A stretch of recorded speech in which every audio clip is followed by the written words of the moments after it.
Hey everyone, my name is Alexa and welcome back to my channel. Today we'll be reviewing ACE International History 1.2. The big question for this review is what was the impact of imperial expansion on international relations? So let's get into it. In the late 19th century, intense nationalism and competition for global power drove European nations to aggressively expand and defend their empires, increasing the risk of conflict. This led to the Fashoda incident, where the French were expanding eastwards and the British were expanding southwards when they unexpectedly met in Fashoda, Sudan. They both claimed control of this region, leading to outrage, but then they reached a compromise. France recognized British possession of Egypt and Sudan, while Britain formally acknowledged the French presence in Morocco. Now, going back a few years, to 1888, Kaiser Wilhelm II became Emperor of Germany and launched an aggressive foreign policy to make Germany a global power. He called it a place in the sun. So, Germany embarked on a naval disarmament program, arguing that this was necessary to protect its overseas trade and empire. But Britain, with its global empire, had ships dispersed all over the world, while Germany's fleets were just organized in the Norwegian Sea, the North Sea. This sparked a naval arms race between the two countries. Meanwhile, the French, still angry by its humiliating defeat in the Franco-Prussian War, felt threatened by aggressive foreign policies under Kaiser Wilhelm II, as mentioned earlier. France claimed Morocco during the Fashoda incident, an area with extensive trading interests for France and Britain. So, in 1904, Britain and France signed the Entente Cordiale, where Britain supported France's claims in Morocco. Kaiser saw this friendship as a threat and went to Tangiers, Morocco in 1905 to give a speech supporting Moroccan independence, trying to break up the friendship. However, this backfired and brought Britain and France closer together.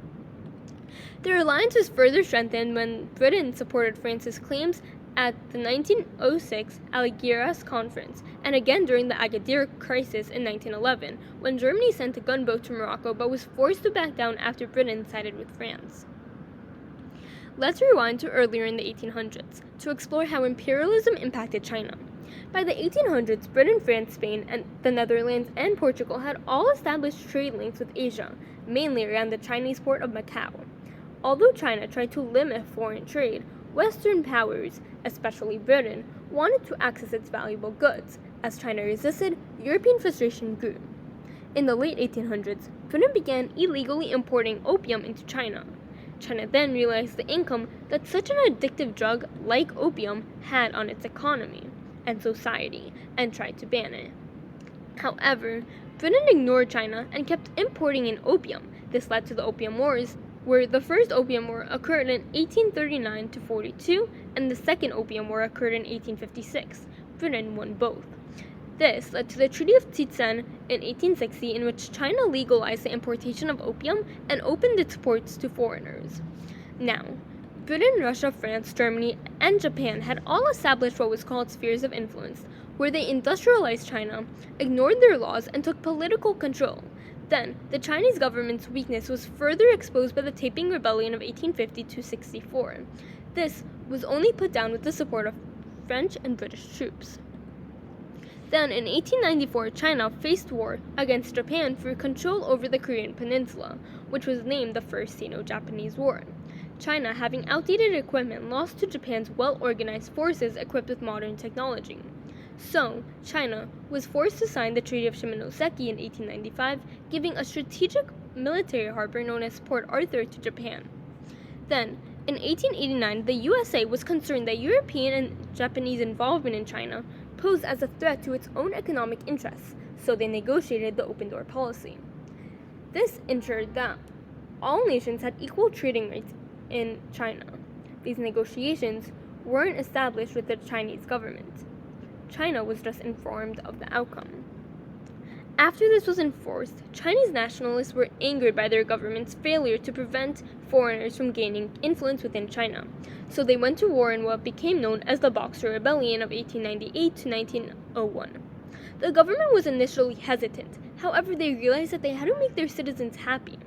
So, they went to war against the eight-nation alliance involving Britain, Russia, Japan, France, the USA, Germany, Italy, and Austria-Hungary to prove their nationalism. However, they knew that they would lose. but they wanted to support the public opinion and nationalism. As expected, they were defeated, and the Chinese government was forced to pay £67 million in compensation for their damage that was done during the Boxer Rebellion. Now, switching to South Africa, Britain had taken control over Cape Colony in 1820. Dutch settlers known as the Boers opposed British rule and moved inland, creating the Transvaal and Orange Free State. When gold was discovered in these republics, Britain tried to take control, leading to the First Boer War of 1880 to 81. The British were unprepared and lost, granting the Boers limited self-rule. Further discoveries of gold drew many new settlers, mostly British. These newcomers were not given political and economic rights by the Transvaal president Paul Kruger, so the British tried to invade again in 1895, but they failed. Britain justified this by saying that they were assisting the Boer settlers rebelling against their government. Many European nations resented Britain for this. Specifically, Kaiser Wilhelm II sent Kruger a telegram congratulating him on defeating Britain. Many argued different motives for this reason this was sent. Some believe Germany sent this to increase tension between Germany and Britain. Kaiser himself claimed that he was pressured into signing this telegram. In 1899, Kruger demanded the withdrawal of British troops and full independence for the Transvaal. When Britain refused, Kruger declared war. The Boers were initially winning until Britain increased its forces. After 2 years of fighting, the Boers eventually surrendered. So, Britain's victory in the Second Boer War was confirmed by the Treaty of Vereeniging in 1902, placing the Orange Free State and Transvaal under British control. The Second Boer War exposed serious weaknesses in the British military and costed over £200 million and 22,000 soldiers' lives, while drawing international criticism for harsh tactics like the scorched earth policies and concentration camps, where 30,000 civilians died. This led to the growing debate within Britain about continuing imperialism and highlighted the need to strengthen its military and seek global alliances to avoid isolationism. Then, leading European nations were competing for as much overseas territory as possible while still engaging in peaceful relations. This is demonstrated by the Berlin Conference of 1884 to 85, which was organized by the German Chancellor Otto von Bismarck. This was designed to organize European imperialism and take in Africa and trade in Africa to prevent conflict from breaking out. This conference established rules to divide the continent of Africa between them without consulting Africans themselves. Despite these carefully laid out plans, tension still remained.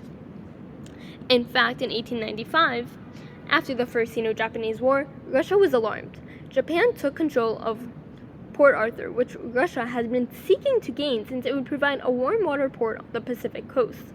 So, with the help of friends in Germany, Russia put diplomatic pressure on Japan to return Port Arthur to Chinese control. This became known as the Triple Intervention. So that's all for ACE International History Unit 1.2 review. Stay tuned for Unit 1.3 coming soon.